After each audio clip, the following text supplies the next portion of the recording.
आणि आता सविस्तर बातमीपत्र। उपमुख्यमंत्री एकनाथ शिंदे यांनी कसपटे कुटुंबियांची भेट घेतली। यावेळी त्यांनी आरोपींना कठोर शिक्षा करण्याचं आश्वासन दिलं। या प्रकरणी उच्चस्तरीय चौकशी सुरू आहे, कोणालाही पाठीशी घालणार नाही असं त्यांनी म्हटलं। या क्षणाची सगळ्यात मोठी आणि महत्त्वाची बातमी आपण बघतोय। उपमुख्यमंत्री एकनाथ शिंदे यांनी कसपटे कुटुंबियांची भेट घेतलेली आहे। यावेळी त्यांनी आरोपींना कठोरात कठोर शिक्षा करण्याचं आश्वासन दिलंय। सोबतच या प्रकरणी उच्चस्तरीय चौकशी सुरू आहे, कोणालाही पाठीशी घालणार नाही असंही त्यांनी म्हटलं। झालेली घटना अतिशय दुर्दैवी आहे आणि खऱ्या अर्थाने माणुसकीला काळीमा फासणारी आहे।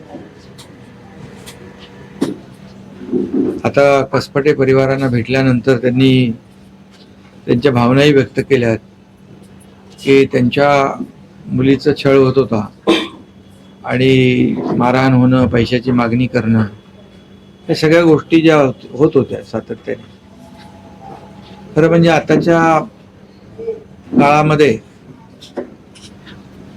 लोकांची मानसिकता खऱ्या अर्थाने ज्या पद्धतीने आता अशा परिस्थितीमध्ये एक